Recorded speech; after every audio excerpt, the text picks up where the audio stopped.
नमस्ते, स्वागत है एक बार फिर से आप सभी का exam Guruji by Ravindra sir YouTube channel में। देखिए, रेलवे यानी आरआरबी एग्ज़ाम्स 2025 के लिए जो रीजनिंग के प्रैक्टिस सेट की सीरीज चल रही है, उसमें बढ़ते हुए प्रैक्टिस सेट नंबर 4 की तरफ चलते हैं। तो मेरे भाई, प्रैक्टिस सेट नंबर 4 में पहला सवाल आपके सामने है। सवाल कह क्या रहा है उसको आप ध्यान से देखिएगा और सबसे पहले आप उसको खुद से हल करने की कोशिश कीजिए। अगर आप उसे हल कर लें तो आप उसका आंसर देखिए। अगर आपका आंसर सही मिल रहा है तो आपका तैयारी अच्छा लेवल का है।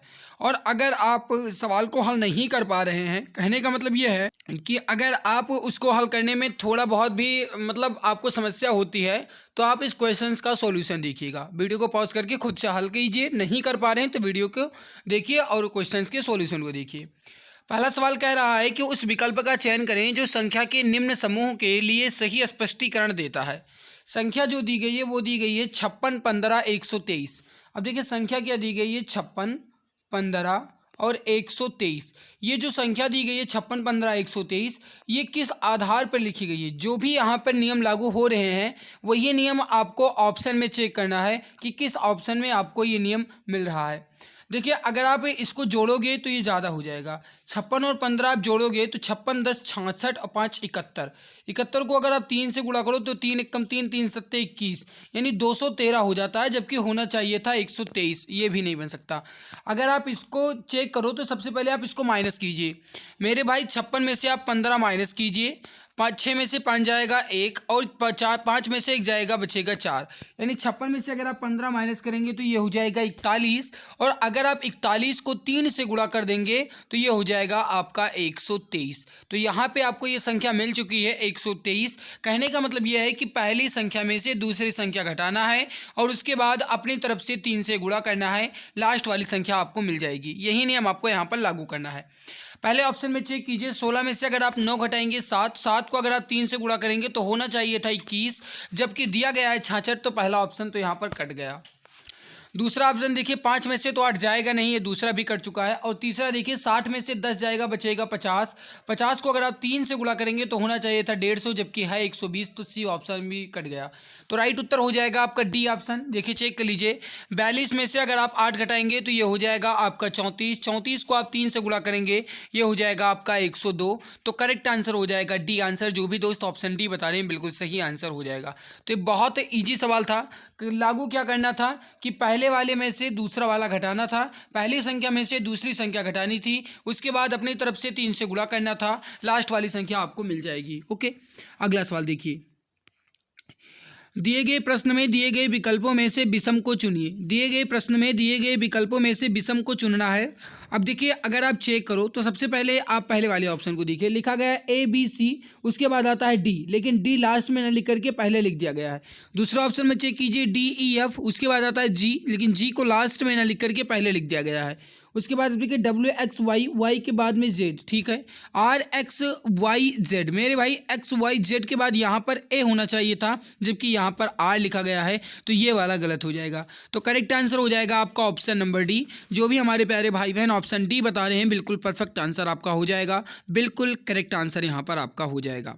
नेक्स्ट सवाल आपके सामने। एक निश्चित कोड भाषा में एलिमिनेट को FUBOJNJMF के रूप में कोडित किया गया है। डी कोडिंग को HOJEPDPFE के रूप में कोडित किया गया है। तो फाइट बैक को किस रूप में कोडित किया जाएगा।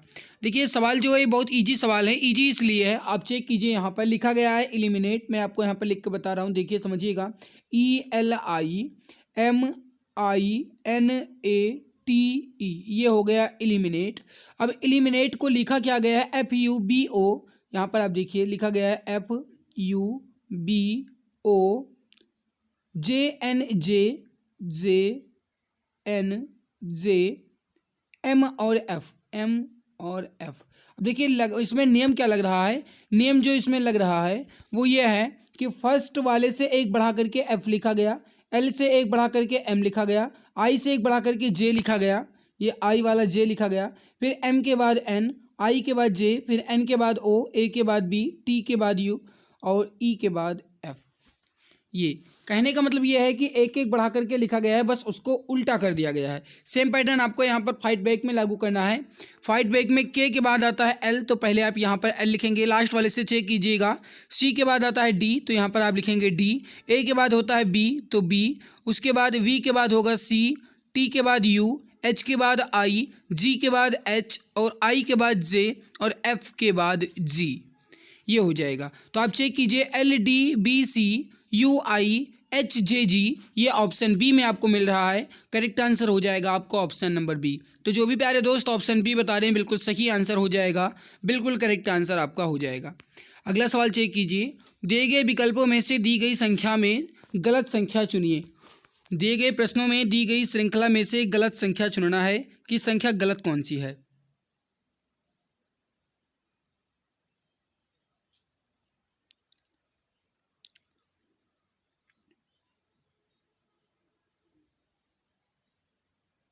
देखिए अगर आप यहाँ पर देखो तो लग क्या रहा है, लग ये रहा है।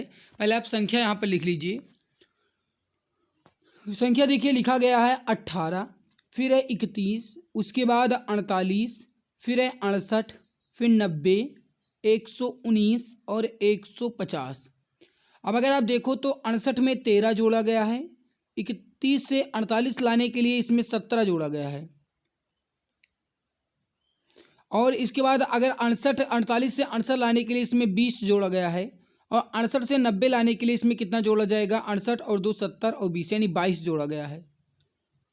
अब देखिए अगर आप यहाँ पर चेक करो तो गाइस अंतर इस बात का है, इसको पहले आप देख लीजिए, ये हो जाएगा 29 और ये हो जाएगा आपका 10 में से 9 जाएगा 1 4 और ये हो जाएगा 3 31। अब अगर आप यहाँ पर देखो तो मेरे भाई इसमें देखिए 13 पहले जोड़ा गया, फिर 17 जोड़ा गया, फिर 20 जोड़ा गया, फिर 22, फिर 29, फिर 31। मेरे भाई 13 आपके एक अभाज्य संख्या है, 17 आपकी एक अभाज्य संख्या है। इसके बाद जो जोड़ा जाना चाहिए था वो जोड़ा जाना चाहिए था 19, लेकिन जोड़ा क्या गया है यहाँ पर 20 जोड़ा गया, तो ये वाला यहाँ पर गलत हो जाएगा। कहने का मतलब ये है कि इसमें 20 जोड़ा गया है, होना चाहिए था 19 जोड़ा जाना चाहिए था, तो यहाँ पर ये अभाज्य नहीं जोड़ा गया, भाज्य जोड़ दिया गया है। तो ये जो 68 है ये गलत है। संख्या कौन सी है, 68 जो है गलत है। करेक्ट आंसर हो जाएगा आपका यहाँ पर ऑप्शन नंबर सी। इसमें जोड़ा जाना चाहिए था 48 में 19, अगर आप जोड़ते तो ये आपका आता 67। कहने का मतलब अगर संख्या 67 दी होती तब ये भी से आपका सही होता। तो संख्या गलत कौन सी पूछे गया था, तो ये हो जाएगा आपका सी आंसर 68 वाली। नेक्स्ट देखिए, अक्षरों के संयोजन का चयन करें जो क्रमिक रूप से दिए गए अक्षर श्रृंखला के अंतराल पर रखा जाता है और श्रृंखला को पूरा करेगा।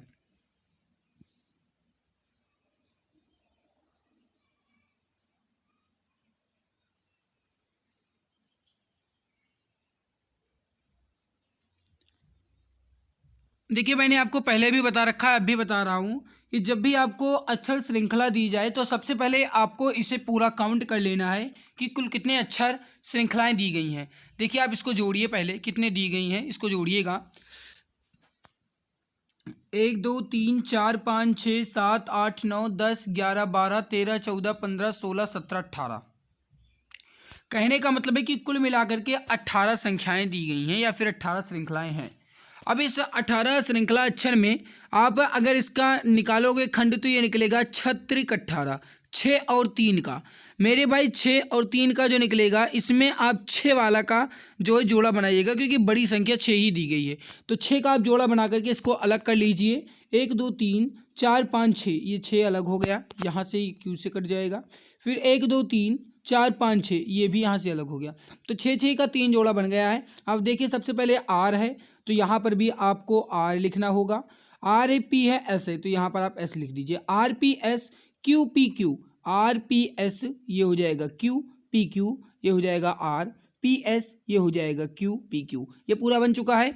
लग क्या रहा, बन क्या रहा है, R P S Q P Q, ये जो है ये बन रहा है इसमें श्रृंखला। ठीक है, अब देखिए सबसे पहले आपने इसमें लिखा क्या है एस, तो आप सबसे पहले एस लिखेंगे, फिर आपने आर लिखा है आर लिखेंगे, फिर क्यू और फिर आर और फिर क्यू। तो ये SRQRQ किस में है? SRQRQ बी वाले में आपको नज़र आ रहा होगा, तो option number B correct answer यहाँ पर हो जाएगा। तो जो भी प्यारे भाई बहन ऑप्शन बी बता रहे हैं बिल्कुल सही आंसर यहाँ पर हो जाएगा। समझ में आ गया होगा। अगला देखिए, दिए गए 4 विकल्पों में से वह अंक चुनें जो क्वेश्चन मार्क की जगह ले सकता है।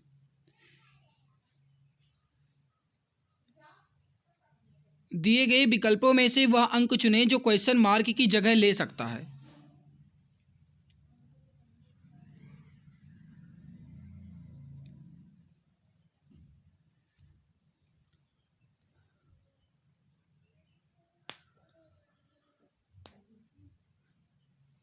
अब देखिए, अगर आप यहाँ पर देखो तो नियम जो लग रहा है वो नियम ये लग रहा है कि 21, 36 और 12 में अगर आप देखो तो 21 में डिजिट है 2 और 1, 36 में डिजिट है 3 और 6। अब आप पूरा जोड़ लीजिए, 12 आ जाएगा। 2 1 3 3 6 6 12, यानी कि जो संख्याएं दी गई हैं उनके डिजिट को जोड़ लेना है, लास्ट वाली संख्या आपको मिल जाएगी। सेम आप दूसरे में देखिए, लिखा गया है 43, तो 4 और 3 7, 7 14, 14 2 16, ये हो जाएगा 16, ये भी आपको मिल गया है। सेम आपको यहाँ पर देख लेना है 8 और 3 11, 11 और 5 16, 16 और 7 हो जाएगा 23, तो ये हो जाएगा आपका ऑप्शन सी 23। तो यहाँ पर ये 23 होगा। फिर से देखिए, इसमें लग क्या रहा है 3 धन 8 धन 5 और धन 7। आप पूरा जोड़ लीजिए, 8 और 3 11, 11 5 16, 16 7 23, तो संख्या इसमें क्या आ जाएगी? क्वेश्चन मार्क के स्थान पर 23। राइट उत्तर हो जाएगा आपका option number C, option C perfect answer हो जाएगा। नेक्स्ट देखिए, दिए गए 4 समीकरणों में से पहले 3 एक निश्चित प्रणाली के आधार पर हल किए जाते हैं और उसी आधार पर अनसुलझे चौथे समीकरण के लिए सही उत्तर ज्ञात कीजिए। देखिए, पहले ये देखिए 6 और 5 बराबर 91 लिखा गया है, और फिर लिखा गया है यहाँ पर आप देखिए 12 और 4 बराबर 145, 9 और 7 बराबर 190, और 13 और 6 बराबर क्या आएगा? देखिए, इसमें नियम क्या लग रहा है वो आप देखिए, लिखा गया है 12 और 4। अब देखिए, अगर आप यहाँ पर देखो मेरे भाई,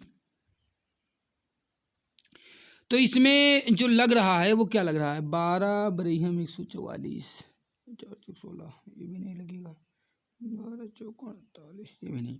हाँ देखिए, अगर आप यहाँ पर देखो तो ये जो लग रहा है वो है कि 12 गुणे 4 गुणे 3 प्लस 1। अब इसको आप जोड़िए, पूरा आ जाएगा 12 चौक 48, 48 को आप 3 से गुणा कीजिए, 3 अट्ठे 24 के 4, और 3 चौक 12 और 2 14, ये हो जाएगा 144। 144 में 1 जोड़ करके 145 लिख दिया गया है। आप दूसरे वाले में देखिए, लिखा गया है 9 गुणे 7। अब आप अपनी तरफ से इसको 3 से गुणा कर दीजिए और 1 जोड़ दीजिए, 9 सते 63, 63 तेइयाँ कितना हो जाएगा? 63 तेइयाँ, 3 त्रिक्का 9 और 3 छक 18, 189। 189 में आप 1 जोड़ देंगे, ये हो जाएगा 190, तो ये भी आपको मिल रहा है। सेम आपको इसमें देख लेना है, यह है 13, 13 छक 78, 78 को 3 से गुणा कर दीजिए और 1 जोड़ दीजिए, 13 छक 78, 78 तेइयाँ कितना हो जाएगा? 3 अट्ठे 24 के 4, और 3 सत्ते 21 और 2 23, ये हो जाएगा 234, और 234 में अगर आप 1 जोड़ देंगे तो ये हो जाएगा संख्या 235। तो हमसे पूछा गया था संख्या क्या होगी, तो 235 होगी, जो कि ऑप्शन ए में दिया गया है। करेक्ट आंसर हो जाएगा आपका ऑप्शन नंबर ए, 235। ठीक, अगला देखिए, दिए गए विकल्पों में से उस शब्द का चयन करें जिसे दिए गए शब्द के अक्षरों का उपयोग करके नहीं बनाया जा सकता। देखिए, लिखा गया है अकाउंटेबिलिटी। अब आप देखिए यहाँ पर इसमें कौन सा नहीं बनाया जा सकता ये पूछा गया है, इसमें कौन सा नहीं बन सकता ये पूछा गया है। देखिए, अगर आप काउंट को चेक करो तो COUNT, ये तो काउंट आपको यहाँ पर मिल ही रहा है, तो ये तो बन सकता है। एक्चुअल अगर आप देखो तो ACTU फिर A और फिर L, एक्चुअल भी बन रहा है आपका। ठीक, अब अगर आप देखो एक्टिंग, तो एक्टिंग का आप चेक कर लीजिए, ACTIN, और यहाँ पर आप देखिए G आपको कहीं नहीं नजर आ रहा है, तो मेरे प्यारे भाई या एक्टिंग जो है आपका राइट उत्तर हो जाएगा, क्योंकि ACTIN तो मिल रहा है लेकिन G वाला जो अक्षर है ये नहीं मिल रहा है, तो सी आंसर करेक्ट आंसर हो जाएगा। कौन सा नहीं बनाया जा सकता? एक्टिंग नहीं बनाया जा सकता। सिटी जो है बन सकता है CITY, सिटी बन सकता है, तो यहाँ पर राइट उत्तर हो जाएगा आपका ऑप्शन नंबर डी, एक्टिंग नहीं बनाया जा सकता। नेक्स्ट देखिए, शब्दकोश क्रम के अनुसार दिए गए शब्दों को व्यवस्थित करें। शब्दकोश के अनुसार दिए गए शब्दों को व्यवस्थित करें और उत्तर चुनें।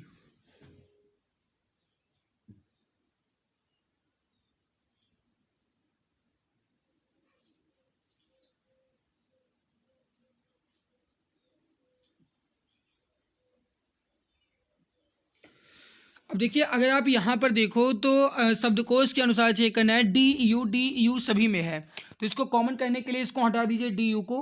अब आप देखिए, सबसे पहले डी यू के बाद अगर देखा जाए तो सबसे पहले डी आएगा, उसके बाद ई आएगा। तो डी सबसे पहले आएगा, यानी 6 नंबर पहले आएगा, उसके बाद 2 नंबर आएगा। ठीक है, 6 और 2 किस में दिया गया है? ए, सी और डी में। तो बी वाला ऑप्शन कट कर दीजिए। ओके, अब डी यू तो सभी में है। अब इसके बाद अगर आप देखो तो के वाला पहले आएगा, तो आपका के वाला पहले आएगा, तो 6 2 4 आ जाएगा। ठीक है, तो इस इधर का पूरा कट चुका है। अब 1 3 5 में देख लीजिए कौन सा पहले आएगा। टी पहले आएगा या एम पहले आएगा या फिर आर पहले आएगा? तो पहले एम आएगा, तो 6 2 4 फिर 5 और उसके बाद आ जाएगा आपका 1 और उसके बाद आ जाएगा आपका 3। तो यहाँ पर राइट उत्तर हो जाएगा आपका 62 45 13। तो 62 45 13 किसमें? डी वाले में है। ऑप्शन डी करेक्ट आंसर यहाँ पर आपका हो जाएगा। ऑप्शन डी परफेक्ट हो जाएगा। काफ़ी ईजी सवाल होता है ये। नेक्स्ट देखिए, सही विकल्प का चयन करें जो दिए गए बेन आरेख का प्रतिनिधित्व करता है। सही विकल्प का चयन करें जो दिए गए बेन आरेख का प्रतिनिधित्व करता है।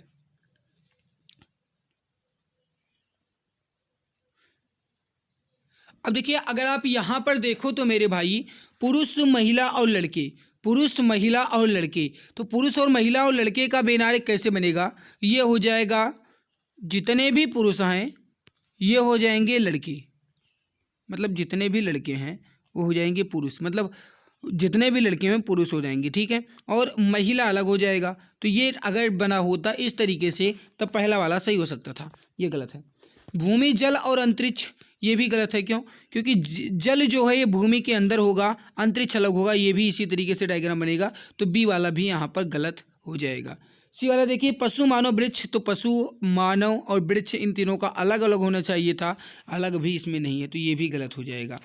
अब देखिए, आप डी वाला का चेक कीजिए, डी वाला राइट होगा। क्यों?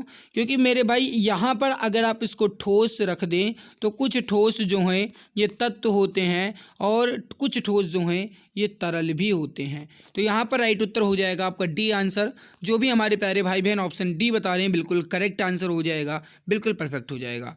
अगला सवाल देखिए, पायल का जन्मदिन शनिवार 29 जुलाई को है। यदि नैन्सी का जन्म 10 अक्टूबर को हुआ हो तो उसी वर्ष में नैन्सी का जन्मदिन किस दिन होगा?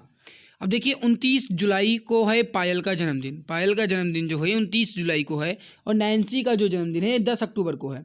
बस अंतर इतना है कि उन पायल का जन्मदिन जो है 29 जुलाई को पता है और उनका दिन का भी पता है कि शनिवार का दिन है। अब हमसे नैन्सी का जो जन्मदिन दिया गया है लेकिन उसके डे कौन से थे वो नहीं दिया गया है, तो ये आपको बताना है। देखिए, 29 जुलाई, जुलाई में कितने दिन बच गए आपके? 31 के महीने होते हैं और 29 जुलाई तक दिया गया है, तो 2 दिन बच गए जुलाई में। जुलाई के बाद आ जाएगा आपका अगस्त, अगस्त हो जाएगा 30 का, सितंबर हो जाएगा आपका 31 का, और अक्टूबर में 10 अक्टूबर तक मुझे लेना होगा, तो ये हो जाएगा आपका 10। अब आप देख लीजिए इसमें शेष कितने बचते हैं आपके? 7 चौक 28 2, 7 चौक 28 3, 7 एकम 7 3। कुल मिलाकर के यहाँ पर शेष जितने भी बचे हैं शेषफल वो आप देख लीजिए, 2 और 2 4, 4 3 7, 7 3 10, ये हो जाएगा 10। 10 को आप 7 से भाग दे दीजिए, शेषफल फिर बचेगा आपका 3।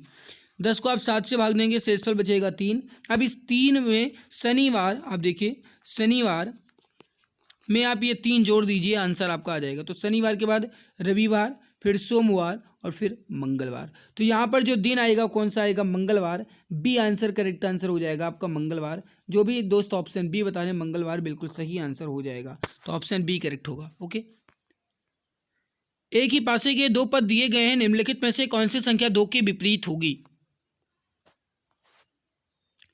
देखिए, पासा दिया गया, अगर आप यहाँ पर देखो तो ये वाला जो पासा दिया गया है और ये वाला जो पासा दिया गया है, इन दोनों में अंतर आप पहले देखो। ये बनाया कैसे गया है वो आप देख लीजिए। यहाँ पर ये ऐसे बना है,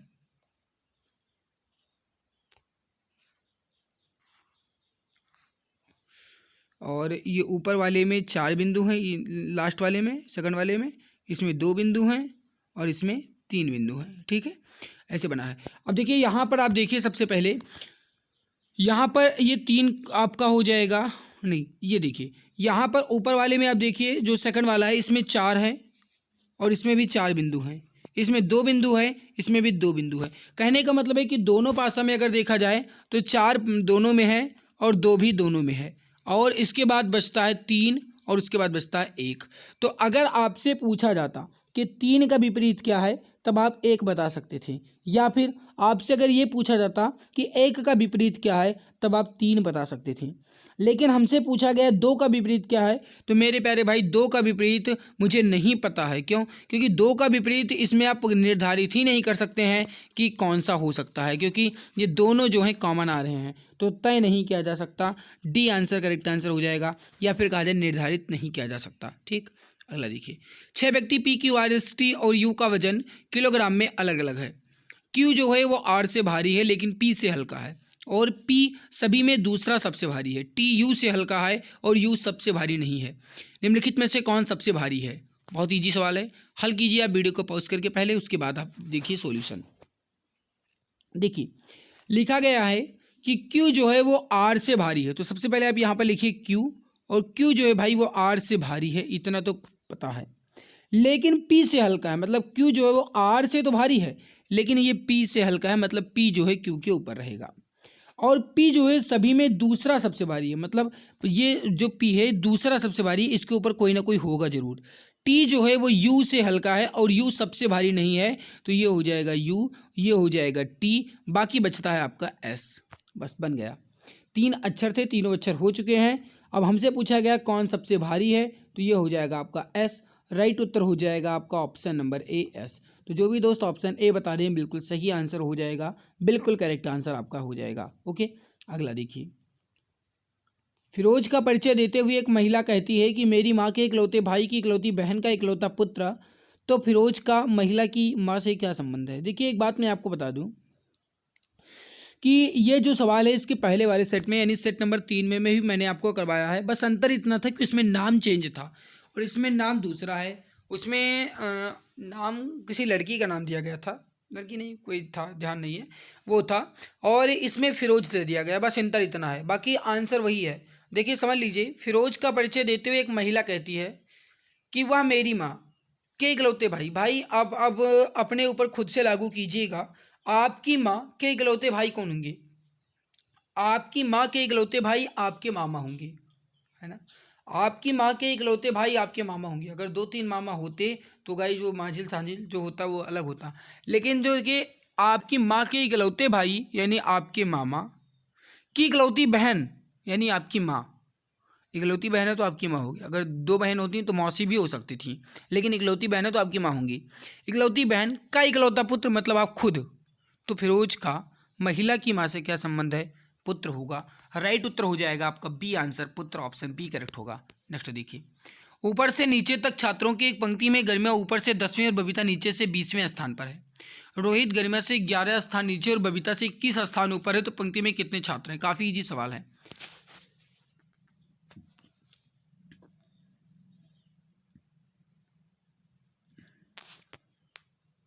देखिए लिखा गया है कि ऊपर से नीचे तक छात्रों की एक पंक्ति में गरिमा ऊपर से 10वें स्थान पर है, ये हो गया ऊपर से 10वें स्थान पर है गरिमा, ये हो गई गरिमा और इनका स्थान है 10वां। बबीता जो है नीचे से 20वें स्थान पर है, ये हो गई बबीता और इनका स्थान नीचे से 20वें स्थान पर, ये हो गई बबीता और इनका स्थान है नीचे से 20वां। ठीक है।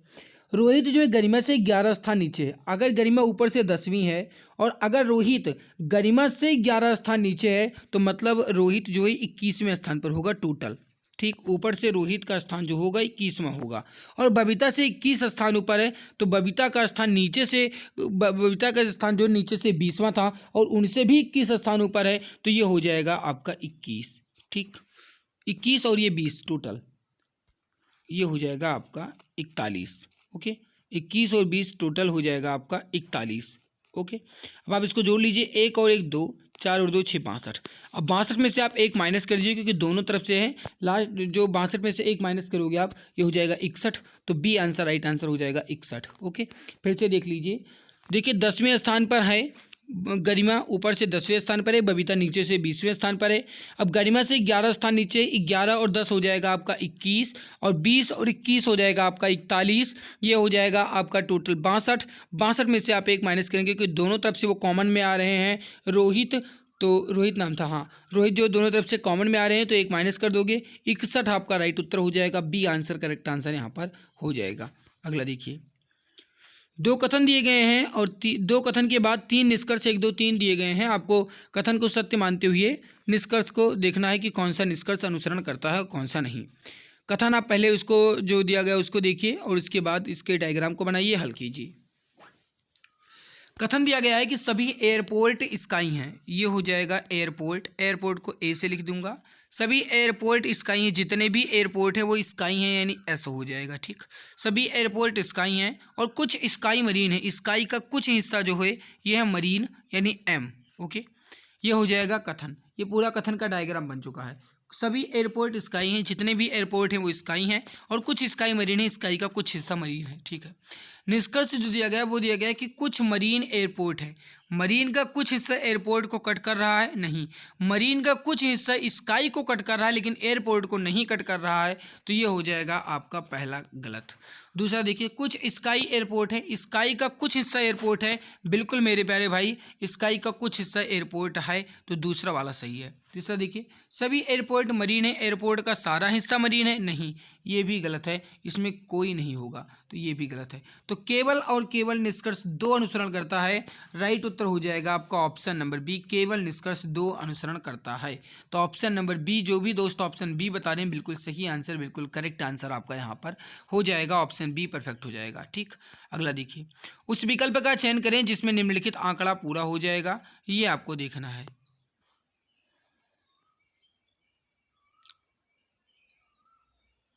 देखिए, जो यहाँ पर बीच में बने हुए हैं सस्टागन, इसमें अगर आप देखो तो ये सस्टागन को कट कर रहा है बीच बीच में सभी में, लेकिन ना तो ए वाले में कट कर रहा है ना ही बी वाले में कट कर रहा है। सी वाले में आप देखिए, सी और डी दोनों में कट कर रहा है, बस अंतर दोनों में यह है कि यहाँ पर ये जो लाइनिंग है ये पूरी नहीं है, यहाँ पर ये पूरी है।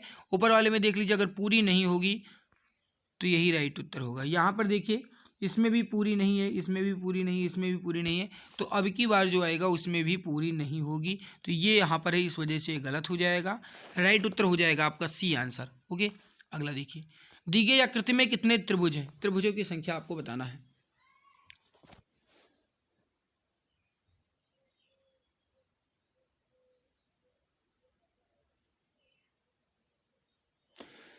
देखिए, इसमें अगर आप त्रिभुज को देखो तो एक ये पूरा बड़ा वाला आपको नज़र आ रहा होगा, एक ये जो पूरा ये बना है ये पूरा बड़ा वाला, ये वाला, इसमें टोटल 3 त्रिभुज हैं, 1 2 और एक पूरा बड़ा वाला 3, ये 3 त्रिभुज हो गए। और एक ये तो आपको साफ ही नज़र आ रहा है, ये वाला, ये जो बना हुआ है ये, तो ये टोटल हो जाएगा एक और, यानी कुल मिलाकर के 4 त्रिभुज इसमें हैं। राइट उत्तर हो जाएगा सी आंसर, केवल 4 हैं। अगला देखिए, नीचे दी गई आकृति की दर्पण छवि को पहचाने। जब दर्पण को आकृति के दाईं ओर रखा जाता है, ये आपको नज़र आ रहा होगा एक आकृति, और इसके दाईं ओर जब दर्पण को रखा गया है तब इसमें छवि कैसी बनेगी। दर्पण में होता क्या है कि लेफ्ट का राइट हो जाता है और राइट का लेफ्ट हो जाता है, बस अंतर इतना है। टॉप का टॉप में ही रहेगा, बॉटम का बॉटम में ही रहेगा।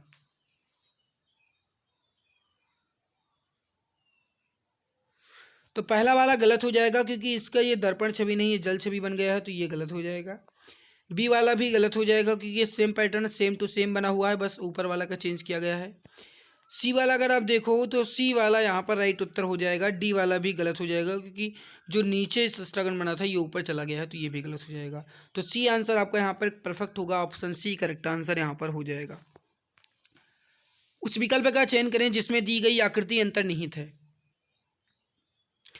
ये जो आकृति आपको नजर आ रही है प्रश्न आकृति, ये आकृति आपको किस में नजर आ रही है इन चारों में से?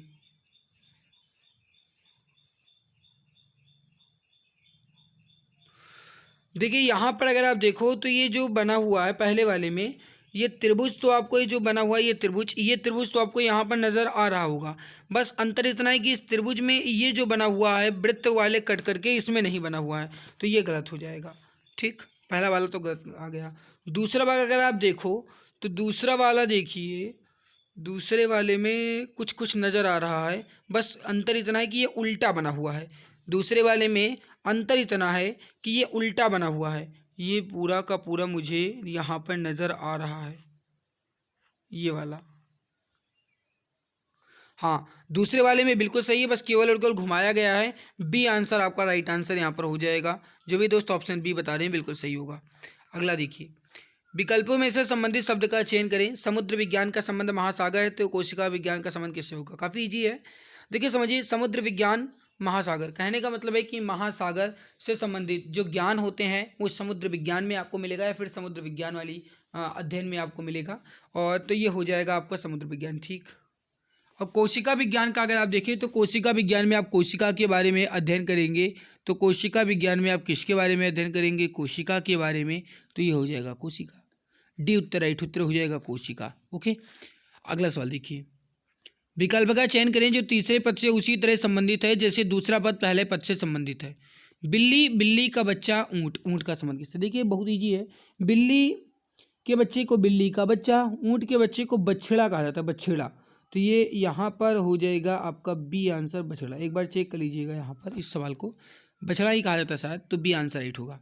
नेक्स्ट देखिए, बिखरे हुए अक्षर को फिर से व्यवस्थित करें और विषम का चुनाव करें। काफ़ी इजी क्वेश्चन है, बताइए इसका राइट उत्तर क्या हो जाएगा? जल्दी जल्दी आंसर दीजिए मेरे प्यारे भाई। इजी उनके लिए है जो अच्छे से इसको पढ़ पाएंगे।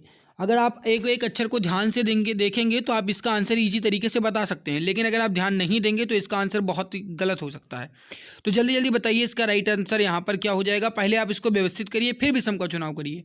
देखिए चेक कीजिए, आपको इसके लिए 30 सेकंड का समय दे रहा हूँ, ठीक।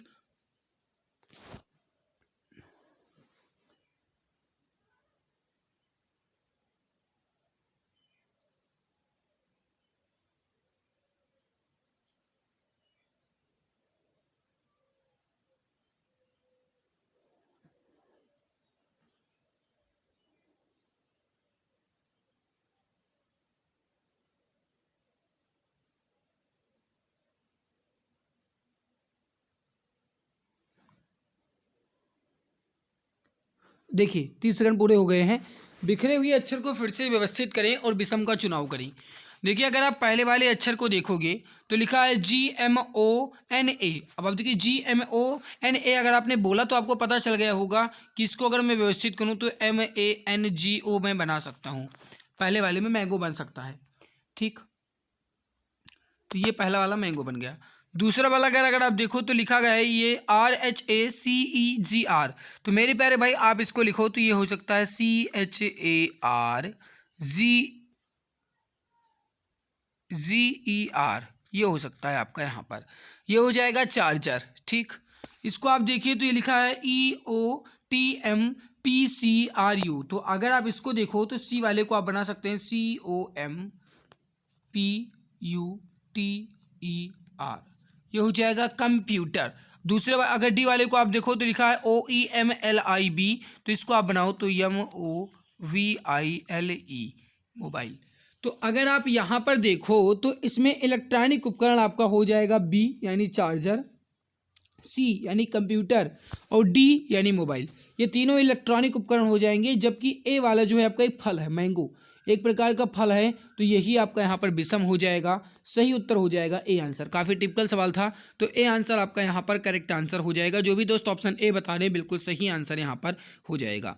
अगला सवाल देखिए, निम्नलिखित अनुक्रम में कितने 6 हैं जिनके तत्काल पहले एक विषम संख्या है लेकिन तत्काल बाद एक अभाज्य संख्या नहीं है? अभाज्य संख्या नहीं है मतलब वो भाज्य हो सकती है लेकिन अभाज्य नहीं होनी चाहिए। 6 के बाद देखना है। देखिए इसमें देखिए 6, अब 6 के बाद देखिए और इसमें पहले देखिए कहा क्या गया है जिसके तत्काल पहले एक विषम संख्या हो। 6 के पहले एक विषम संख्या एक दी गई है और तत्काल बाद एक अभाज्य संख्या ना हो, यानी भाज्य हो सकती है। तो 1 6 8 जो है आपका ये हो जाएगा, क्योंकि 8 अभाज्य नहीं है, भाज्य संख्या है। तो ये बन गया। अब इसके बाद 6 आपको कहाँ पर आ रहा है नज़र? ये आ गया नज़र, ये आपको 6 नज़र आ गया। अब इस 6 वाले में अगर आप देखो तो तत्काल पहले एक विषम संख्या होनी चाहिए, लेकिन यहाँ पर एक सम संख्या दी गई है तो ये नहीं बन सकता, इसको कट कर दीजिए। इसके बाद आप 6 देखिए यहाँ पर और यहाँ पर चेक कीजिए। 6 के पहले एक विषम संख्या है 9 और 6 के बाद एक अभाज्य संख्या नहीं है 8, यानी ये भाज्य संख्या है। तो ये हो जाएगा आपका 9 6, 8 ये भी संख्या बन सकती है। तो केवल और केवल दो संख्याएं हैं, एक है 168 और दूसरी है 968। राइट उत्तर हो जाएगा केवल दो संख्याएं हैं, option number D correct answer हो जाएगा। जो भी ऑप्शन डी बता रहे हैं बिल्कुल सही आंसर आपका यहाँ पर हो जाएगा। अगला सवाल देखिए, एक श्रृंखला दी गई है जिसमें एक शब्द गायब है। दिए गए विकल्पों में से सही विकल्प का चयन करें जो श्रृंखला को पूरा करेगा। इसका आंसर बताने से पहले आपको बता, अगर आप रेलवे एग्जाम्स की तैयारी कर रहे हैं तो आपके लिए गुड न्यूज है। मेरे प्यारे भाई, रामबाण संग्रह सीरीज के नाम से एक ई बुक लॉन्च की गई जो स्पेशल रेलवे एग्जाम्स के लिए है, जिसपे कंप्लीट सिलेबस आपको मिल रहा है। और खास ऑफर तो ये है कि इसके साथ आपको 5000 से अधिक जीके के क्वेश्चंस की ई बुक भी मिल रही है। मेरे प्यारे भाई, इस ई बुक की खास बात यह है कि पूरी की पूरी ई बुक जो है ये नए सिलेबस पर आधारित है और अब तक पूछे गए प्रश्न को ध्यान में रखते हुए इमेज एंड कलरफुल के साथ बनाई गई है। और खास बात एक और कि इस पर अभी 60% का डिस्काउंट चल रहा है। दोनों का दाम अगर आप देखोगे तो 200 रुपये है, लेकिन ये दोनों ई बुक आपको मात्र 39 की मिल रही है।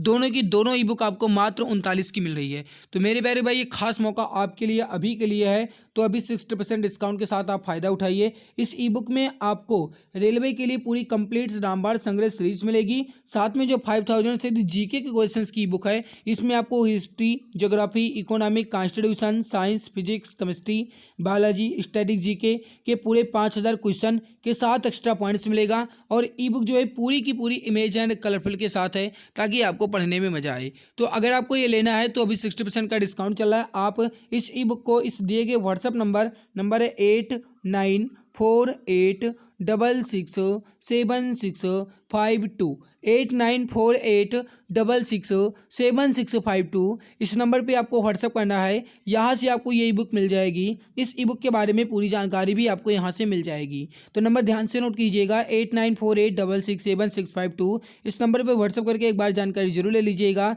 मैं गारंटी के साथ कह सकता हूँ मेरे भाई कि अगर आप इस ई बुक को एक बार दिल दिमाग के साथ पढ़ लेते हो तो एग्जाम में आपको बहुत ज़्यादा मदद मिलेगी। तो दिए गए नंबर को ध्यान से नोट कर लीजिए, एक बार इस पर आप व्हाट्सएप करके जानकारी जरूर ले लीजिए। देखिए, संख्या जो दी गई है वो आपको बताना है। 25 नंबर सवाल की संख्या है कि एक फिट, कैन, सेंस और इधर में जो लागू हो सकता है वो क्या लागू हो सकता है, या फिर इस क्वेश्चन मार्क के स्थान पर क्या आ सकता है। अब अगर आप देखो यहाँ पर तो इसमें आप कोई मीनिंग निकाल करके आंसर नहीं निकाल सकते हो और ना ही इसमें कोई अल्फाबेटिकल वर्ड से निकाल सकते हो। बताइए, आप चेक कर लीजिए एक बार खुद से। बस आप इसका आंसर इस तरीके से निकाल सकते हो अक्षरों की संख्या से। अगर आप देखो तो फिट में कुल मिलाकर के 3 अक्षर हैं, कैन में 4 अक्षर हैं, सेंस में 5 अक्षर हैं, रेदर में 6 अक्षर हैं।